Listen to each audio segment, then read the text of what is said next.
Boa noite, pessoal. Boa noite, boa noite. Vamos chegando. Já já o Gava entra, a gente já puxa ele aqui.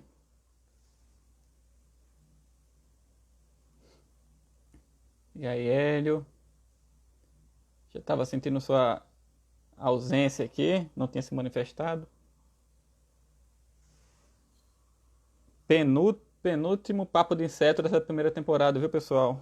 Semana que vem a gente finaliza essa primeira temporada com 20 edições. E aí depois a gente dá pausa para preparar a segunda temporada. Temos propostas aí. Na dúvida tem Amazon, Netflix. Vocês falam aí o que vocês acham melhor.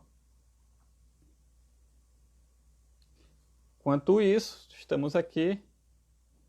Pois é, nem fez qualquer problema. Culpa sua, se der problemas técnicos aqui. O Gava já entrou, já vou puxar ele aqui. Não. Já vai entrar aí. Pronto. E aí, meu amigo, tá ouvindo? Tudo certinho? Certo, estou ouvindo sim. Pronto. Sua imagem tá. Fonte, luz, alguma coisa tá faltando? Não, muito claro, né? Eu sou branco com esse monte de luz aqui. Mas, bem, eu vejo um pouco mais escuro porque fica aparecendo as imagens aqui, mas está tudo certo. É, se a internet ajudar, vamos correr tudo bem. Bem, então, já que o Gava está aqui, hoje tem muito papo, não vamos demorar muito não para começar, para aproveitar a presença aqui do Gava. Já agradecer a todo mundo aqui, já vi o professor Jorge Braz Torres aqui está presente, o Hélio da Embrapa está presente, tem uma galera já presente, já passamos mais de 30 pessoas, vai subindo. Antes de mais nada, tem que começar pela apresentação formal aqui do meu amigo, o doutor Carlos Gava. E o Gava ele é formado em agronomia pela Federal Rural do Rio de Janeiro e fez mestrado na parte de ciências de solo com especialização em microbiologia de solo, também pela Rural do Rio, e o doutorado em produção vegetal, proteção de plantas pela Universidade Estadual do Norte Fluminense, Darcy Ribeiro, já com especialização na parte de controle microbiano de pragas. Feito isso, o Gava já está quantos anos na Embrapa Semiárido, Gava? Fazem 19 anos esse ano. Depois dessa formação toda eclética, aí 19 anos agora. Então, o Gava, bem, quase 20 anos de experiência aqui no Vale, né? Então, ele já vivenciou toda essa mudança na parte do controle biológico aqui também, né? E vai poder compartilhar com ele, todos nós aqui, a sua experiência. Então, antes de mais nada, Gava, novamente gostaria de agradecer pela sua presença, disponibilidade de estar aqui participando com a gente. Essa é a 19ª edição do Papo de Inseto, nunca imaginei que a gente ia fazer tantas, e sempre com a presença muito participativa do pessoal, e o tema de controle biológico sempre chama atenção, e na parte da fruticultura, a gente não podia deixar de chamar você para a gente ter esse papo aqui. E a gente já tivemos outras pessoas falando de controle biológico, né? O nosso amigo, o Fito, lá da Embrapa Senagem, o Rogério Lopes, a Janaíne falando da parte de vírus também. E como eu sei que você tem uma formação, como você disse aí, já mais eclética, né? Trabalha com controle biológico de diferentes formas, você não tem uma formação de entomologista, você tem uma formação de microbiologista, não é isso? Então, você tem uma visão já um pouco diferenciada, e isso é o que eu acho muito legal, comparando com os entomologistas. Então, antes de mais nada, como a gente teve uma abordagem até aqui muito focado na parte de insetos, a gente vai falar também de insetos aqui, na parte de controle microbiano de insetos, mas também eu queria começar falando também da parte de controle biológico de doenças, que você também vem trabalhando e tem uns resultados interessantes aqui na região. E como a gente sempre fala, eu gosto sempre da gente começar a parte um pouco mais básica. Como em outros papos a gente já explicou um pouco como se dá o modo de ação de alguns agentes microbianos sobre insetos, eu queria que você me contasse um pouco como é que se dá, por exemplo, a ação de bactérias que o pessoal utiliza no controle biológico de doenças, e também, se der o tempo, falar um pouquinho dos fungos. Mas como é que se dá isso e para a gente depois pensar em formas de utilização. Legal, Thiago. Primeiro, muito obrigado pelo convite, né? É um prazer estar aqui para a gente conversar sobre controle biológico e também agradeço a todos que estão aí do outro lado ouvindo a gente por ter parado para a gente conversar um pouco sobre controle biológico de pragas e doenças. Então, os principais mecanismos, né, que um micro-organismo aplica para controlar outro, o principal deles, o mais básico, mais simples, seria a competição. O que é isso? Um micro-organismo se estabelece, né, num nicho, por exemplo, numa microferida na superfície de uma raiz, que é formada geralmente por uma abrasão ou uma abertura para saída de uma raiz secundária. E aí esse agente de controle se estabelece por ali e consome todos os nutrientes. Como o patógeno também precisa de um pouco de nutriente para começar o processo de infecção, ele fica impedido. Daí é possível que tanto fungos e bactérias eles venham a produzir também, nesse momento, enquanto colonizam esse nicho, eles produzem metabólitos antibióticos. Alguns são os antibióticos que a gente já conhece, são os antibióticos, algumas bactérias de solo, por exemplo, produzem antibióticos que são explorados na medicina. Outros produzem grupos de antibióticos. Dificilmente é um só. Então, bacilos, por exemplo, já tem 8 grupos de moléculas descritos. E vários outros por aí fora. Então, depois disso, ainda tem uma bastante interessante, que é como se fosse um parasitismo. Fungos e bactérias produzem enzimas que promovem a lise, né, promovem a ruptura de parede celular, e com isso eles fazem extravasamento de líquidos do conteúdo celular, e daí eles também usam isso como substrato para crescer. E uma bem interessante, para a gente não ficar aqui falando muito tempo, é a indução de resistência. Muitas vezes, quando você aplica um micro-organismo, a planta entende a presença daquele micro-organismo na superfície de raízes ou de folha como se fosse um ataque e dispara, então, mecanismos de defesa. Quando ocorre esse ataque de verdade, ela já está pronta, já está armada até os dentes para encarar esse invasor que pode aparecer. Então, assim, tem outros, a gente podia ficar falando de alguns detalhes, por exemplo, tem outros que são metabólitos voláteis, bactérias que produzem compostos que se volatilizam no solo. E aí tem uma coisa interessante, por exemplo, tem uma que faz isso, tem um grupo de bacilos que faz isso, e ele é capaz de desorientar os nematóides fitopatogênicos. Quando ele produz esses gases ali em torno das raízes, quando estão crescendo ali, o nematóide patogênico não consegue localizar a raiz, porque ele usa a quimotaxia, ele usa os sensores químicos que ele tem, que no nosso seria o nariz, para encontrar essa raiz. Então a bactéria disfarça a presença da raiz. E uma coisa interessante, Gava, só de você já falando desses modos de ação, isso também já muda um pouco até a abordagem e o uso do controle biológico de doenças, né? O controle biológico de pragas, em geral, com pequenas exceções, a gente faz, a praga está no campo, né? Você não faz um preventivo. Então, e no caso do controle biológico de doenças, tem essa possibilidade de fazer o preventivo, né? Verdade, verdade. Enquanto os bioinseticidas, né, eles atuam como se fosse um inseticida de contato, ele precisa encontrar o inseto para estabelecer o processo de doença que mataria o inseto, com micro-organismos controladores de patógenos não precisa. Ele pode apenas se instalar primeiro, colonizar, na verdade, para usar o mecanismo de competição, ele tem que chegar primeiro. Então ele tem que se instalar antes que o patógeno se instale. E aí vem um outro problema, né? Que depois que o patógeno está instalado, um mecanismo assim, mais eficiente seria a indução de resistência. Mas depois de ele já instalado, essa indução talvez só consiga fazer com que retarde o avanço da doença. Então sempre, do ponto de vista de controle de fitopatógenos, o controle prévio, preventivo, né? A aplicação preventiva do agente de controle vai ser mais eficiente. E como ele coloniza as superfícies da planta, seja folha, frutos ou principalmente raízes, ele já impede. Então, é até recomendável a aplicação preventiva. em áreas que já tem histórico, né, de ocorrência da doença. Sim. Ótimo. Já estamos aqui com quase 50 pessoas já participando da live. O Jefferson perguntou se fica gravado. Fica sim, viu, gente? Todas essas lives ficam gravadas no IGTV, do Insetos do Sertão, e também vai para o YouTube. Então amanhã essa do Gava também já vai estar no YouTube do Insetos do Sertão e podem compartilhar.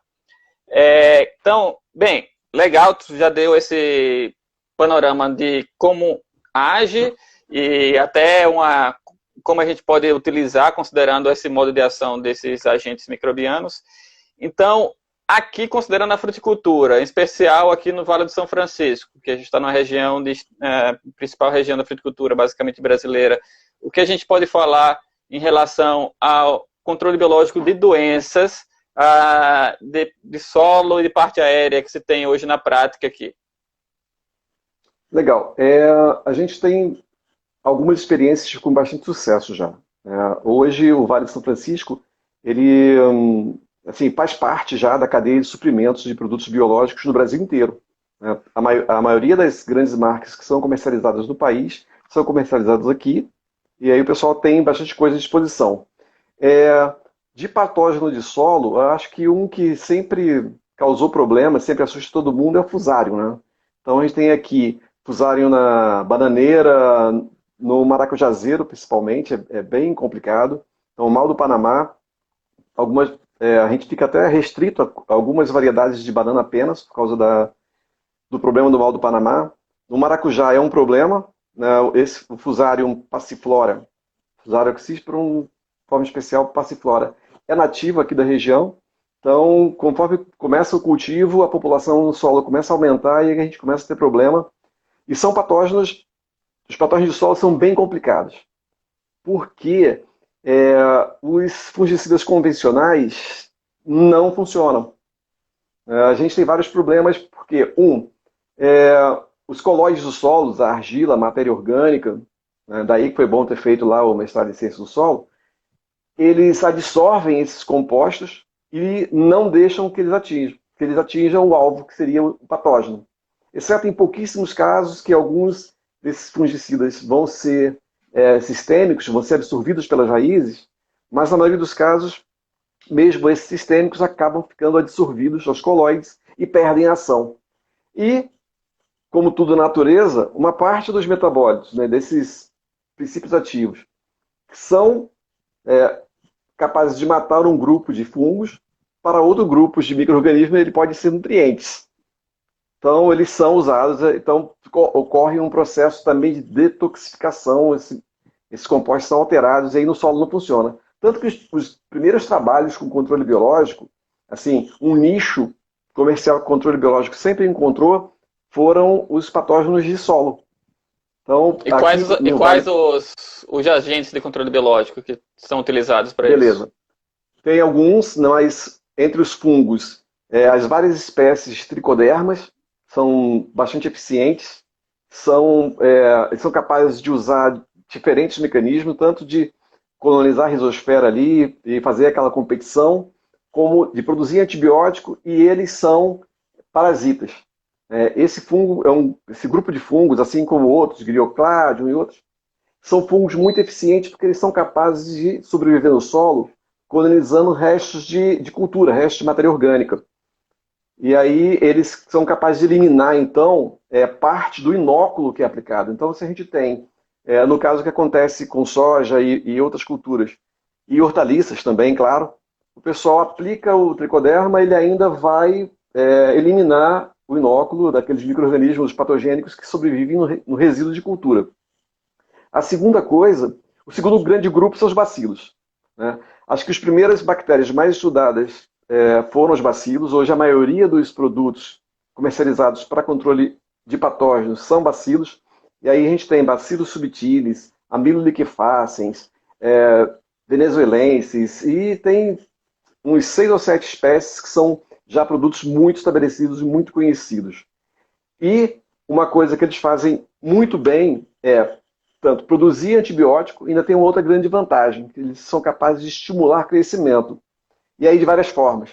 Né? Eles podem ou produzir compostos que têm efeitos similares a hormônios vegetais, ou ainda aumentar a disponibilização de nutrientes no solo. Né? Esses micro-organismos são capazes de mineralizar nutrientes e solubilizar fosfato, por exemplo, no solo. Então tem vários mecanismos de ação que eles aplicam, mas o que a gente tem mais hoje disponível no mercado seriam esses, né? Algumas espécies de tricoderma e bacilos, bastante bacilos.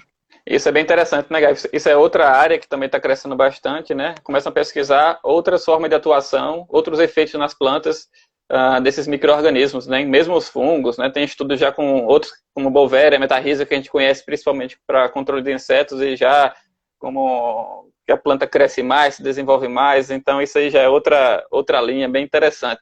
Mas sem querer cortar, para a gente não perder muito ali o ritmo, você falou então do controle dos patógenos de solo e da parte aérea. Você falou então principalmente o alvo principal, o fusário, que você comentou aí para a parte do solo, né? E da parte aérea também tem se utilizado o micro-organismo para controle de doenças de parte aérea, isso em uva, em manga, por exemplo? Tem sim. Tem sim, tem alguns micro-organismos que estão disponíveis para isso, alguns deles também são formulações à base de bacilos.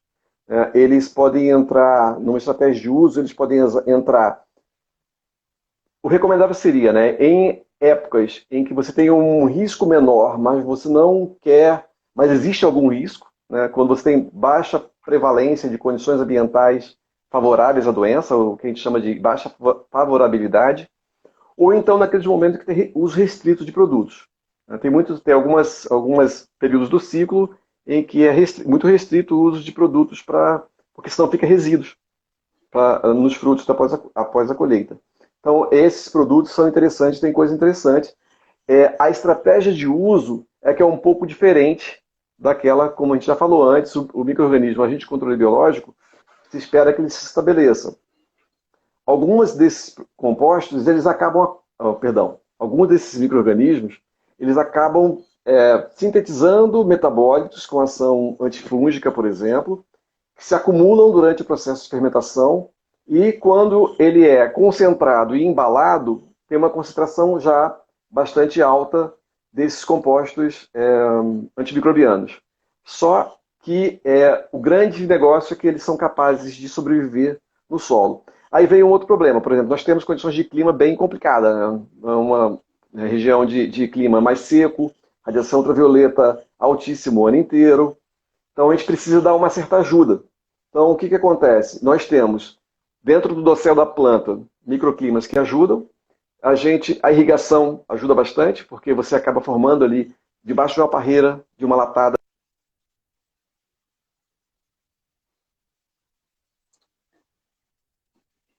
de fora. E aí dentro de uma área, de uma planta de manga, etc., então você acaba tendo um microclima que permite que esses fungos se estabeleçam na superfície de folha e de frutos, e aí cresçam, essas bactérias, etc., cresçam ali e impeçam a infecção. Quando a gente fala de fruta, por exemplo, boa parte dos nossos frutos tem patógenos que são quiescentes. Antigamente se falava latente, mas o termo quiescente são aqueles fungos que são capazes de infectar, mas não apresentam sintomas. Eles estão crescendo ali lentamente no tecido da fruta sem aparecer. Depois de colhida, começa o processo de maturação, eles começam a expressar os sintomas, começam a aparecer os sintomas de podridão. Então, nesse aí, a estratégia é mesmo aplicar antecipadamente, né, fazer com que os agentes de controle colonizem os possíveis nichos de infecção. Legal. Só aproveitando aqui um parênteses para uma pergunta do professor Jorge, da Rural de Pernambuco, que ele pergunta se os usuários, os isolados de Beauveria que hoje são recomendados, são comercializados para pulverização, se eles também têm ação endofítica. Essa é uma boa pergunta, mas eu não li ainda nenhum artigo mostrando que esses produtos que essas cepas usadas em produtos comerciais mostrem atividade endofítica. A gente tem perseguido isso, né, Tiago? A gente tem andado monitorando o que vem saindo, estudando isso. Aqui no laboratório nós fizemos uma seleção, a gente tem um número relativamente grande de isolados, mas foram poucos os que foram capazes de realmente ter uma ação endofítica. o mais comum de encontrar são uma ação endofítica temporária. Ele se estabelece, coloniza ali os espaços intercelulares, mas depois de um tempo a gente já não consegue encontrá-los mais. É possível que eles continuem colonizando, mas a gente não estejam num número muito baixo, abaixo do nível de detecção das técnicas que a gente comumente usa para tentar encontrar. Mas eu não posso garantir que haja uma colonização endofítica por esses isolados que estão comercializados hoje. Eles não foram selecionados para isso. É isso interessante que você falou, né, Gabo? Porque tem uma variabilidade muito grande, né, dentro dos isolados, e tem alguns isolados que vão ter uma característica de ter essa capacidade, né? A gente já fez alguns trabalhos, mas, né, em parceria, só que ainda bem iniciais, né? O Adalberto fez uma pergunta aqui, nosso colega também aqui, pesquisador da Embrapa Semiárido. A gente vai falar disso mais na frente, Adalberto, segura aí. Você começou a falar de uma coisa, já vamos aqui com mais de 50 pessoas, 20 minutos já de live, eu falei para você que vai muito rápido. Uma coisa, você já começou a falar de um assunto que é justamente a pergunta que muitas vezes as pessoas fazem, né? Pô, Tiago, mas no semiárido dá para usar fungo, então, patogênico? Então, você já comentou algumas coisas aí do microclima que existe no parreiral, por exemplo, de uva, no cultivo adensado de mangueiras, com a nossa irrigação, então tem um microclima. Fora o microclima que já ajuda, tem outras estratégias que o produtor pode utilizar para que seja mais eficiente o controle microbiano? Tiago, eu vou um pouco mais longe até, sabe? Eu acho que essa preocupação da eficiência de controle em condições tropicais, porque aqui nós temos condições de assim, ano inteiro essas condições mais extremas, né? De temperatura, umidade relativa baixa, radiação ultravioleta intensa, mas assim, todas as condições tropicais, todo o trópico, a gente tem em épocas do ano, em algumas regiões, que também é assim. Então, tem coisas que até mesmo os fabricantes podem fazer. Sabe? Tem algumas formulações novas que estão no mercado que já vêm com fotoprotetores e outros. E uma outra coisa, isso resolve, por exemplo, para umidade relativa, com formulação seria possível resolver boa parte do problema com umidade relativa e radiação ultravioleta. Mas a tolerância à temperatura é complicado, porque é uma coisa intrínseca. A gente não consegue botar ar-condicionado para o fungo lá no campo. O microclima ajuda, né, mas aí tem algumas coisas que a gente deve fazer. Então, a coisa mais prática que se faz hoje é recomendar a aplicação no final da tarde. Porque o controle do inseto é um processo de infecção, então ele precisa de algumas horas, o fungo precisa de algumas horas, com umidade relativa, etc., própria, para que ele comece o processo de germinação e infectar o corpo do inseto. E a gente precisa que um certo número de conídeos, de propágulos, faça essa ação. Então, a primeira é a mais simples, a mais barata talvez, fosse programar a aplicação sempre nesse período. Muitas vezes a área é muito grande, então é difícil de fazer essa programação, de ter uma programação que permita fazer. Aí você pode trabalhar com algumas coisas interessantes que seriam realizar pré-misturas e calda. Uma coisa que assim, é extremamente eficiente para reduzir perda de viabilidade de conídeo é a pré-mistura em óleo, que a gente resolve dois problemas. Um é a perda de umidade do conídeo. A atmosfera, com umidade relativa abaixo de 60%, até 60%, é uma bomba tirando água de dentro do conídeo, que é uma coisa minúscula. Então, quando a gente faz uma pré-mistura, e como esses conídeos de Bovéria, de Metarrhizium, de Verticillium, de Isaria, eles são bem hidrofóbicos, forma-se uma camadinha de óleo na superfície do conídeo, né? Então, uma interação hidrofóbica ali, que aumenta tanto a adesão deles na superfície de folhas e do corpo do inseto que ele atingir, como reduz o risco de perda de umidade relativa. A gente já tem estudos aqui mostrando que só fazendo isso, na pior condição possível, que era entre 1 e 3 horas da tarde, naquele gramado da Embrapa ali, com a condição terrível, que era a pior possível, a gente teve uma taxa de germinação dos conídeos, depois de passar pelo suplício ali de 2 horas no sol, a gente teve, sem proteção nenhuma, de 2% só. Somente 2% dos conídeos sobreviveram. Quando a gente colocou só para aplicar o óleo, a gente levou isso para 40%. Só essa pré-mistura em óleo já levou essa sobrevivência para 40% na pior condição. E aí tem outras coisas. Tem alguns aditivos que a gente pode misturar ali na calda quando está preparando para aplicar. Então, o óleo, por exemplo, a gente teria que fazer uma pré-mistura. Existem já formulações em óleo no mercado, mas a gente teria que pegar o fungo lá, os propágulos comercializados, misturar em óleo, depois dispersar na calda para fazer a aplicação. E nessa calda também a gente pode adicionar algumas coisas simples, por exemplo, melaço, carvão pulverizado, amido, maisena. Tudo isso a gente já testou por aqui e viu que protege bastante. Esses compostos formam uma proteção física ali, uma superfície dos conídeos. É lógico que tem perda, a gente não protege 100% dos conídeos, mas a percentagem que sobrevive é bem alta. Gava, o Matheus Davi está perguntando qual tipo de óleo. Óleo vegetal emulsionável. O óleo mineral pode ser usado também.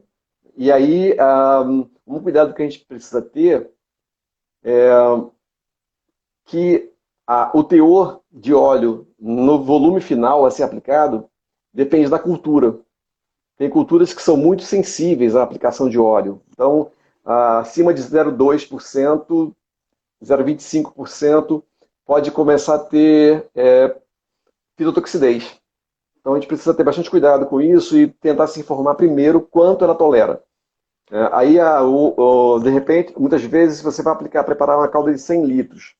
Você vai colocar 2 quilos de Bovéria baciana em 100 litros, 1 quilo de Bovéria baciana por 100 litros. O volume de óleo seria tão pequeno que não daria para fazer a pré-mistura. Então, não é possível. Então, a gente vai ter que procurar uma outra. Então, é nessa hora que a gente pode trabalhar ali com amido, maisena mesmo. E aí a proporção não interfere muito. Até 1% maisena vai tranquilamente. Tem algumas experiências também usando leite, a mistura da calda ali com leite, mas aí começa a ficar caro. Mas é interessante para a horta. É interessante para a produção de hortaliças, porque tem um valor agregado melhor. Fruticultura, o segmento de hortifruti tem um valor mais alto. Quando a gente fala isso para grandes culturas é mais complexo, por causa do tamanho das áreas, dos volumes envolvidos e a remuneração. Gava, a Rose Lopes perguntou também se os espalhantes siliconados também fariam esse mesmo papel. Não, aí o papel é diferente. O espalhante siliconado é bem interessante porque ele aumenta a dispersão dos conídeos na superfície. Então, os conídeos eles tendem a formar grumos. Por causa dessa interação hidrofóbica que eles têm, você acaba, quando pulveriza, tem aquele monte de... E se olhasse assim, no microscópio, você ia ver um monte de amontoados de conídeos. Então, a gente usa algum tipo de espalhante para fazer isso. E eu gosto muito dos espalhantes siliconados porque eles são mais eficientes. Então, por exemplo, eu já vi experiências de aplicação para controle de praga de pastagem. Então, é um problema alcançar dentro da bainha da gramínea, o milho e etc. Então, tem aquela bainha ali que para você entrar, uma gota ela vai formar uma película, ali a tensão superficial não deixa a água pura entrar. Então, quando você coloca um siliconado, a função dele principalmente é essa, é de dispersar mais os conídeos, as bactérias, o que for, e melhorar essa cobertura que é dada. Então, homogeneiza melhor a cobertura das superfícies. Tem uma pergunta que o pessoal sempre faz, Thiago, que não é com fungo, é com bacilos com BT.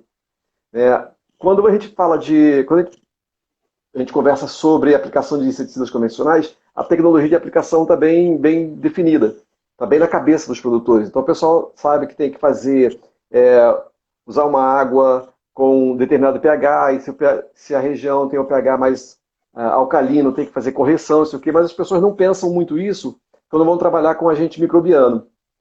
Sabe? E também precisa desse cuidado. Se a gente pega BT, por exemplo, a toxina do BT ela é muito solúvel em pH muito ácido e em pH levemente alcalino. Então, a partir de pH 8, a toxina do BT começa a entrar em solução. O que significa isso? Ela começa a ficar linear. E quando ela começa a ficar linear, solubiliza o cristal, ela fica suscetível à radiação ultravioleta, mais suscetível ainda à radiação ultravioleta. A degradação é muito rápida. Então, também para esse controle, a gente tem que se preocupar em fazer, usar esses cuidados, entende? É preciso mesmo o controle biológico. O professor Parra que fala isso, né? Tem uns mitos assim para controle biológico que acaba não dando, fazendo não dar muito certo. Mas ele é eficiente, ele funciona, mas tem o jeito certo de fazer o uso. Então tem que tomar alguns cuidados. Então esse, por exemplo, de fotoprotetor, alguns deles são bem baratos, bem simples. Siliconado para aumentar a dispersão ou um surfactante que aumente a dispersão. O ajuste ali do pH de calda, etc. São todas coisinhas que a gente usa geralmente em químico, mas também que tem que se tomar cuidado com os biológicos. Legal, Gava. São dicas valiosas. Vamos chegando aqui perto de 60 pessoas, o pessoal participando bastante. E a Karina aqui lá do Sul, que trabalha com morango, falou que realmente o siliconado é muito recomendado por lá, que no controle de ácaros ajuda bastante. O Rafael Mendes fez a pergunta aqui sobre o preparo da calda de fungos. Ele está perguntando se rapidinho que sumiu, se a diluição do produto horas antes da aplicação, visando entumecer o conídeo, aceleraria a germinação dele no campo? Boa pergunta. A gente tem alguns trabalhos, até o Fito, o Rogério Lopes, que participou semana passada, não, retrasada, né? 2 semanas atrás, não foi? Já faz mais um tempinho, mas participou aqui. Tá, ele participou aqui, ele tem um trabalho publicado que ele mostra isso, né? Tem as formulações em pó seco desses conídeos, eles têm um distúrbio quando fazem esse umedecimento muito rápido. Quando ela absorve água muito rápido, e até quando a gente faz essa pré-mistura em óleo, dá uma proteção contra isso, ele hidrata tão rápido que pode ter problema de ruptura de membranas, de organelas, etc., por causa da hidratação súbita. Então, se fala de fazer uma hidratação lenta, mas não nessa pré-mistura por horas em água. Um momento bem sensível é o momento da germinação do conídeo. Entende? Se a gente vai fazer esse pré-mistura para conseguir, às vezes a gente consegue melhorar também a dispersão desse material na calda. Tem algumas vantagens, mas tem que pensar bem na aplicação depois. Se a gente faz um conídeo germinado, a aplicação no momento de baixa umidade relativa ou de radiação ultravioleta um pouco alta ainda, e geralmente quem faz isso já faz para aplicar no final da tarde, ele está mais sensível. Entendeu? Ele é bem mais sensível. Então, para nós aqui, na nossa região, eu acho um pouco temerário. Entende? Por mais que a gente faça uma aplicação no final da tarde, a nossa umidade relativa aqui na região, no período de pico de produção, ela vai subir mais tarde, né? Lá para as 7, 8 horas da noite. Se a gente aplicou isso 5, 6 horas da tarde, ele vai passar algumas horas ali e a umidade relativa ainda baixa. Eu sugeriria para uma região como a nossa, ou em culturas de verão em outras regiões, que fizesse uma pré-mistura em óleo, porque vai ter essa vantagem de aumentar a adesão e aumentar essa proteção contra a radiação ultravioleta e a umidade relativa muito baixa do ar. E para nós aqui é temerário, eu não recomendaria não. A nossa situação... Ótimo. Não, tá muito bom a participação do pessoal aqui. Gente, se faltar alguma pergunta eu não consegui colocar, depois vocês podem buscar, bota aí Carlos Gava Embrapa Semiárido no Google, aparece o e-mail dele lá, que é carlos.gava@embrapa.br. Podem mandar pergunta para o Gava, que eu tenho certeza que alguma hora ele te responde. Mas eu vou tentar aqui manejar o que vocês estão passando. Aproveitando essa linha, eu vou logo antecipar uma pergunta aqui, que sempre, hoje em dia, é uma polêmica, a gente não pode falar, mas eu acho que a gente tem que falar com base nos fatos e nos conhecimentos que nós temos. Hoje a produção on-farm é uma realidade, né? Você tem principalmente de bactérias, né? De norte ao sul do Brasil, e não é diferente aqui no Vale do São Francisco também. eu queria que você comentasse um pouco, principalmente eu quero focar aqui na fruticultura, né?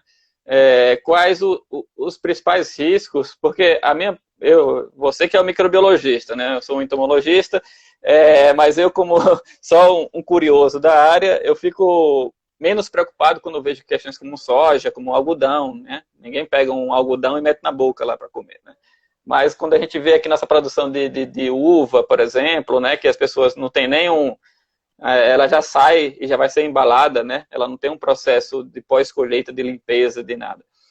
Como você enxerga os riscos associados, né? Se algumas coisas são interessantes, outras não, e se for fazer, quais as formas? Eu queria a sua opinião a respeito.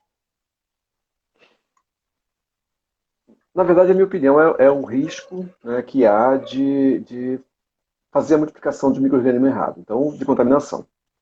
Então, o que acontece? O controle biológico funciona, né? A gente tem uma série de produtos aí que estão funcionando, bactérias e fungos e macro-organismos registrados, que sabem que funciona. A multiplicação on-farm virou uma realidade, né, porque ninguém consegue produzir uma molécula organofosforada em casa, mas multiplicar uma bactéria é um processo mais simples. Agora, é necessário ter um cuidado muito grande. Entende? As pessoas têm que trabalhar com isso de uma forma muito cuidadosa, porque também contamina muito fácil. Entende? E aí, quando a gente tem essa contaminação, tem dois riscos. Um é de não funcionar, né? Por mais barato que seja, você aplicar alguma coisa contando que ela vai ter um efeito, ela não funcionar e depois o produtor vai ver que ele perdeu o controle de uma praga ou de uma doença. É a mesma coisa que usar um produto fora de validade ou que inerte lá, que o fabricante errou, ou um produto picareta. Então esse é um risco. O outro risco que nós temos é de multiplicar um micro-organismo patogênico.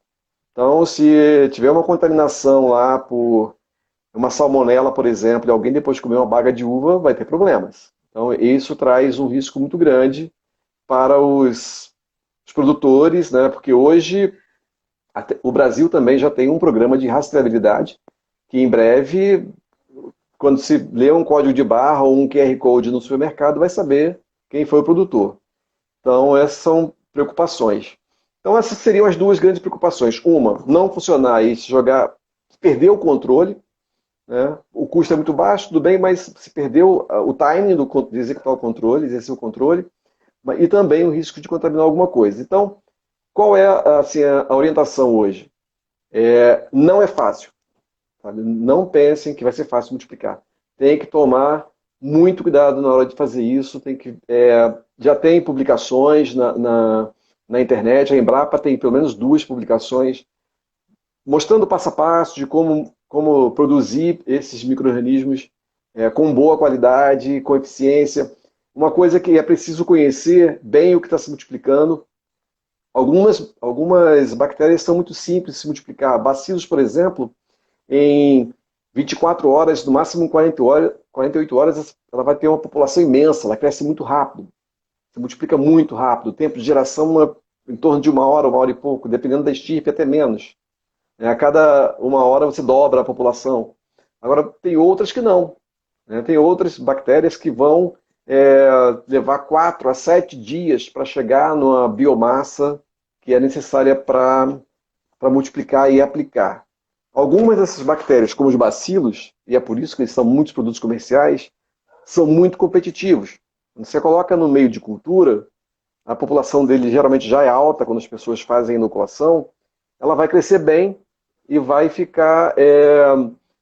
vai competir ali, ocupar o espaço, produzir antibióticos, aquilo que a gente estava falando que ela faz para controlar um patógeno. Agora, outras, por exemplo, o azospirilo, que o pessoal aqui tem usado também, que é promotor de crescimento, fixa nitrogênio, etc. Essa bactéria cresce lentamente e não é competitiva, tanto que ela cresce ali em associação muito próxima com as plantas, na rizosfera, ali em áreas mais protegidas. Então, tem algumas bactérias que são muito sensíveis. O produtor se for fazer, tem que fazer com muito cuidado, multiplicar micro-organismo. A gente lá no laboratório com autoclaves, etc., ainda tem problemas esporádicos de contaminação. Então, é preciso sim tomar bastante cuidado com isso, né? Não, legal, Gava. Não, É eu um acho tema que a ingrato, né? mensagem. A mensagem eu acho que é essa, né? Assim, se a pessoa vai decidir por isso, tem que ter uma capacitação muito elevada, não é porque, né? Que é isso, multiplicar você consegue, né? Mas tem seus riscos, e esses riscos e muitas vezes isso dá um problema para a cadeia, não só para o único produtor, né? Porque se fosse para um único produtor, às vezes quando isso acaba que pode refletir para uma cadeia toda de produção e o problema maior.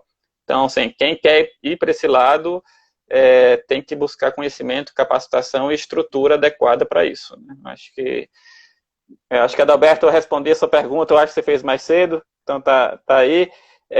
Temos várias outras coisas aqui, vamos já em 41 minutos, mas eu vou puxar já outro assunto. Aqui é um tema que eu até abordei também com o Rogério, mas acho que é bem interessante. Hoje, os produtos comerciais que nós temos de fungos, entomopatogênicos Beauveria, Metarrhizium, elas são restritas a poucos isolados, não é isso, Gava? Eu queria que você comentasse quantos isolados são esses que são multiplicados e se esse aí é um dos desafios do controle biológico microbiano, a gente tentar ter uma maior diversidade de isolados. É assim, principalmente dos fungos. Quando a gente vai pegar para bactérias, né, para controle biológico de doenças, a gente tem um grupo interessante. Já tem um grupo de tricodermas e bacilos a várias espécies, né, e cada espécie dessas com várias estirpes comerciais sendo multiplicadas e comercializadas. Agora, quando a gente vem para os fungos entomopatogênicos, a gente tem ali Isária, né, Metarrhizium e Beauveria são os principais, e alguma coisa de verticílio também, que no Brasil não tem ainda muito produto comercial, não é muito usado. E quando a gente vai falar principalmente de Metarrhizium e Beauveria, a gente tem um número muito restrito de cepas. E se a gente olhar assim, essas cepas, elas depois vêm sendo testadas, mas elas foram selecionadas lá na origem delas, na década de 80, para controle de pragas de cana-de-açúcar, né, que foi o começo do programa do desenvolvimento do controle biológico no Brasil. O pessoal da Exalc trabalhando firme nisso, e outras instituições, aqui no Nordeste também, na época do Panaçúcar, várias pessoas trabalharam firme. Alguns desses pesquisadores estão hoje na UFAL, outros na Rural de Recife. Só trabalhou bastante com o desenvolvimento de estirpes, e aí pegaram um grupo de estirpes, e quando a gente olha, várias delas que estão lá no Agrofit, elas estão registradas para as cigarrinhas da cana-de-açúcar e da pastagem. E depois elas foram sendo usadas para outras pragas também, sendo avaliadas em outras pragas também. Mas é muito restrito. Já se sabe que os entomopatógenos, eles têm alguma especificidade. Você vai ter uma cepa que ela pode ser patogênica a vários insetos. Ela é capaz de estabelecer um processo patogênico com muitas espécies de insetos. Só que ela vai ser virulenta, ou seja, ela vai conseguir matar um grande número de indivíduos de uma espécie, de poucas, de uma ou de poucas espécies. Então, tem vários estudos na literatura mostrando isso. Há uma certa especificidade. Algumas estirpes que são muito eficientes para um grupo de pragas ou para uma praga específica, não funciona muito bem para outra. Então, e o até desejável... questão de adaptação ao clima, né, Gav? Também deve ter imagino que Sim, deve ter uma variabilidade mais adaptada a um clima menos úmido, né? Essa questão que a gente já comentou antes de serem, como é que se fala, que consegue translocar na endofítico. planta, endofíticos também, capacidade endofítica, né? Outras que vai ter uma ação como promotora de crescimento da planta. Então, assim, acho que é o mundo ainda que a gente tem para O explorar aí. ideal é que a gente comece a ter também algumas estirpes que estão aí sendo estudadas na Embrapa, dando diversidades, também serem avaliadas em nível mais macro, para realmente verificar a eficiência de controle dela, para que a gente tenha uma diversidade maior. Né? A gente precisa ter uma diversidade maior de produtos. Hoje é muito limitado. Salvo engano, nós temos 3 estirpes de Metarrhizium e 3 de Beauveria. no mercado. Devia ter anotado isso para trazer, mas nós temos Mas, uma estirpe de betarrís e uma outra de bovéria do Instituto Biológico de Campinas, né, que é comercializada em diversas marcas, em diversos fabricantes usando. Temos uma da Embrapa, uma da Exalc e mais duas estirpes. Então, assim, são mais que eu me lembro agora, assim, de cabeça, sim. né? Então, seriam aí 3 estirpes de cada uma dessas espécies, mais uma de Isária. Se não me engano, tem mais uma de Isária registrada e está limitada a isso. Quando você pega bacilos, por exemplo, tem N bacilos. Se você pega tricoderma, tem uma série de espécies de tricoderma. Então, Fica.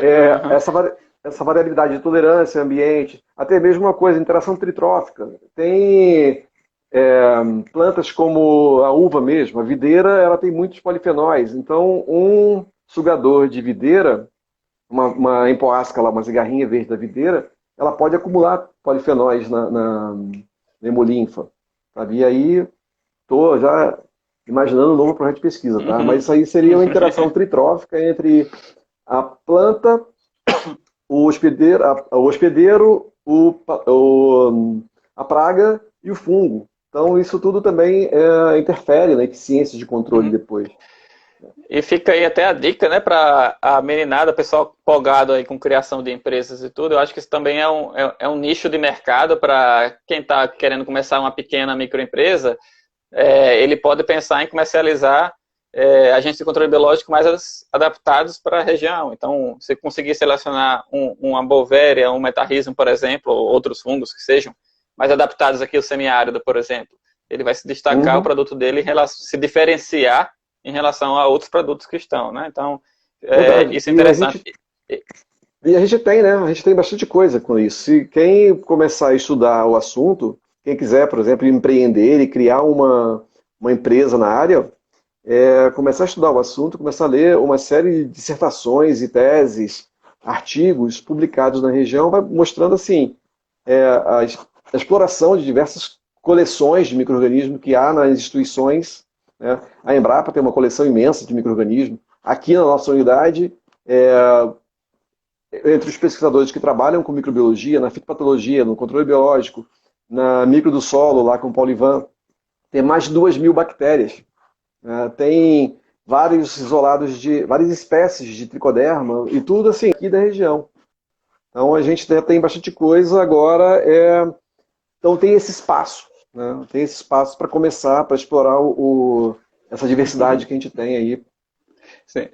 Tem gente até já brincando aqui, interessada em ser sócio aqui, mas já aproveita e já faz. Você comentou que tem a coleção da Embrapa Semiárido, né? A Embrapa hoje ela está aberta a fazer parcerias com o setor privado e tudo, né? Então tem possibilidades dessa, né? Já existem produtos no mercado que foram originados de cepas, de isolados selecionados pela Embrapa, né? Então, quem tem interesse também pode entrar em contato com o Gava aí, que podem desenvolver, quem sabe no futuro aí não sai um produto novo em parceria com a Embrapa. Isso seria bem, bem interessante.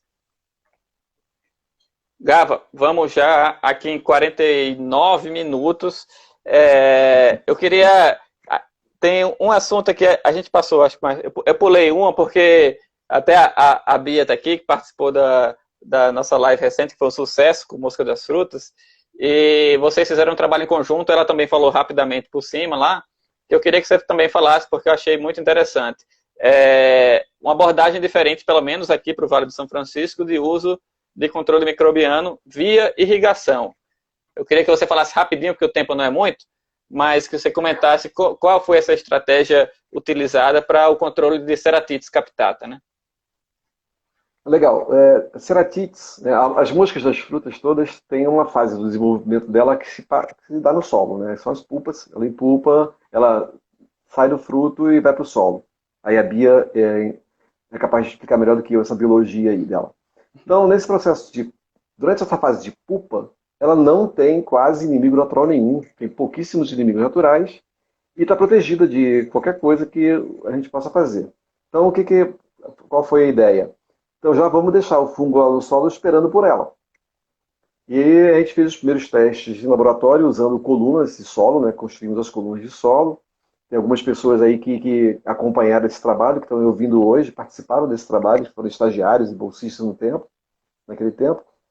E a gente conseguiu mostrar isso, que quando a pulpa, quando o inseto, a larva migra do fruto e entra no solo, ela pode se infectar e morrer como pupa, né? E mais interessante, se ela não morre nesse momento, ela ainda, quando o inseto, o adulto se desloca, sai da pupa, né? Ele emerge e sai, começa a caminhar em direção à superfície do solo, lá no solo, dentro da massa de solo, se ele encontrar os propágulos infectivos do fungo, ele também se infecta e passa a morrer alguns dias depois. Então a gente mostrou essas duas coisas. E com isso, a gente tem uma facilidade aqui muito grande, que é a viabilidade de poder aplicar o fungo via irrigação. Toda a nossa cultura é irrigada. Então, quando a gente vai falar isso em outras regiões, muitas vezes não é, ou então apenas em uma parte do ano, mas aqui é toda irrigada. Então, a gente tem uma forma simples de aplicar esses fungos em diversas áreas. E aí a gente estudou também efeito residual, quanto tempo tem que fazer para voltar a fazer reaplicação. Então, o que a gente sabe hoje? A gente tem que começar um pouco antes, né? A gente tem que começar a estabelecer essa população no solo do fungo, um pouquinho antes das moscas, das pulpas começarem a se formar, né? Porque vão entrar os insetos vindo de outras áreas ou vipositar, né? Não deveriam, a gente já devia estar fazendo o controle desses insetos usando as armadilhas tóxicas, etc. Mas aqueles que se aparem ou vipositar, alguns dias depois as pulpas, as larvas vão migrar, vão formar pulpa no solo. E aí entra o fungo, e aí a gente tem, então, fecha o ciclo, né? Porque a gente tem algumas estratégias para lidar com o adulto, com a larva. A estratégia que a gente tem hoje são o uso de parasitoides, que é a linha de pesquisa da Bia, que deve ter explorado bem com o pessoal, e também, quando os frutos caem, remover. Se tiver larva do fruto, esse fruto tem que ser removido do pomar. Agora, as que já tinham migrado para o solo, ou que migram com o fruto ainda na planta, ou se o fruto cai e antes de ser removido elas migram para o solo, não tinha nenhuma estratégia viável. Então hoje a gente fecha o ciclo, né? Tem estratégia de controle para todo o ciclo da praga. E isso é interessante, né? Já tem outros estudos que não são nossos, mas que mostram para outras pragas com hábitos similares, né? Tem algumas lagartas que também se escondem lá no solo, aí a aplicação desses fungos no solo funcionam bem.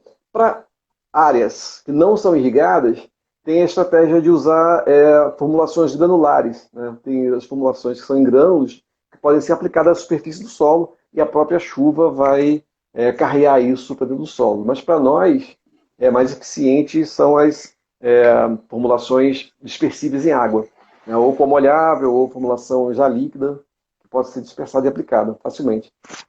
Foi um trabalho interessante. Assim, está concluindo. E foi Bovéria metarrhizium, é isso?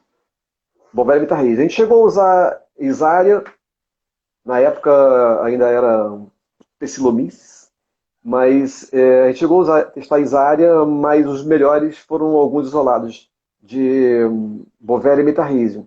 E aí a gente tem isolados que são nativos, são isolados que a gente obteve daqui, e que são muito eficientes. Sabe? Que tem eficiência, a gente comparou, tem um trabalho comparando com alguns comerciais, e que foram bem eficientes, tanto quanto até mais eficientes do que alguns isolados, fazendo uma propaganda aqui do isoladinho lá do laboratório, são bastante eficientes, né? Não, muito legal, Gávea. Assim, já falei para vocês, né? Eu achei incrível esse trabalho de vocês, e foi um trabalho rápido que já está no campo, sendo adotado por vários produtores, né? Então é mais uma forma de se utilizar o controle biológico. Então, essa integração do manejo integrado de pragas, você falou, né, da coleta de frutos do solo, do uso de inseticidas com isca, mais outras estratégias de controle biológico, é fantástico. Já vamos aqui em 55 minutos. Alguém tinha feito uma pergunta lá atrás, e eu estava em outro assunto, eu não puxei na hora, mas era se eu me lembrar direito, ele estava querendo, pelo que eu entendi, ele estava querendo saber sobre sua opinião sobre a coleta de fungos em mata nativa para utilizar como agente de controle biológico. Se essa estratégia você acha interessante. Eu sei que o pessoal da agricultura orgânica, eu conheço algumas pessoas, alguns produtores orgânicos, principalmente o pessoal da linha biodinâmica, que tem feito isso. Eles não estão trabalhando numa pegada exclusiva para controle biológico, né? O que o pessoal está tentando é reconstituir a diversidade de micro-organismos de uma área cultivada. É conhecido isso, né? Aqui na nossa região, por exemplo, quando a gente começa a cultivar uma área, vou tentar falar rápido porque tem pouco tempo, né? Quando a gente começa a cultivar uma área, a matéria orgânica do solo, que já é muito baixa, os solos arenosos aqui, a gente tem 0,7% de matéria orgânica, é comum, então ela já é muito baixa e ela se esvai, ela vai embora. Então a microbiota vai junto. Então o que o pessoal está tentando fazer é fazer uma recomposição dessa população e trazendo micro-organismos benéficos. Então tem várias abordagens para isso, biocompostos, tem composti, tem bocashi, tem vários desses micro-organismos eficientes, e essa da tentativa de captura de fungos em áreas naturais é uma que o pessoal usa. Um efeito de controle biológico, principalmente quando a gente pensa em patógenos, ele pode ocorrer, né? Porque essa reestruturação da população de micro-organismos no solo vai restringir o crescimento dessas populações de patógenos. Mas eu acredito que seja mais o efeito do conjunto de práticas que é adotado.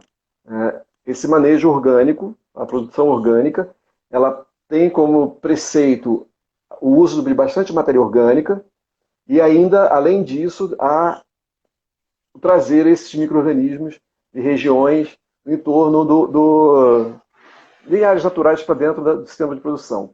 Você vai ter chance de conversar com o Paulo Ivan e ele vai te falar provavelmente de hoje de uma coisa que, do ponto de vista industrial, está se pensando, que é o uso de microbiomas sintéticos.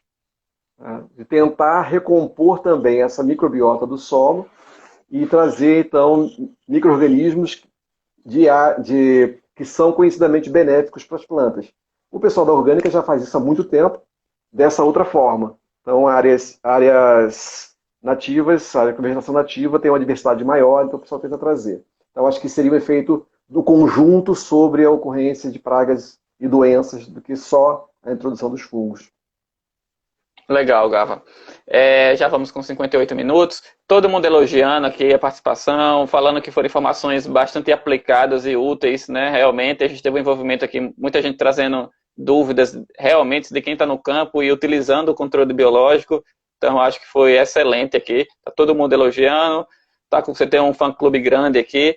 Então, já teve gente sugerindo aqui fazer no YouTube e tal. Quem sabe a segunda temporada, estamos vendo aí, viu, gente? Netflix, pode ser Amazon ou YouTube. A gente vê aí quem vai dar mais para a segunda temporada do Papo de Inseto. Gava, muitíssimo obrigado mais uma vez, foi maravilhoso aqui, realmente foi riquíssimo de informações, que bom que isso aqui fica salvo e depois as pessoas podem assistir em outro momento. Eu queria que tenha um minuto aqui para você falar aí e agradecer aos seus colegas e amigos. Tá, ok. Muito obrigado a você, Thiago, muito obrigado pela oportunidade, muito obrigado a todo mundo que está assistindo, obrigado por terem paciência e por terem interesse em controle biológico. O que eu posso dizer para vocês, resumidamente? Funciona, sabe, mas tem que ser usado direito. Não tem que estudar o assunto mesmo, bonitinho, e aplicar corretamente, entende? Então, vamos lá, continuem fãs de controle biológico, acompanhem as lives do Thiago aí para fazer aí para Netflix. E muito obrigado pela paciência de ouvir. Valeu, gente. Muito obrigado, Gava. Até a próxima segunda, que vai ser o último episódio dessa primeira temporada do Papo de Inseto. Valeu, gente. Brigadão. Até a próxima segunda. Obrigado, Gava. Valeu, grande abraço.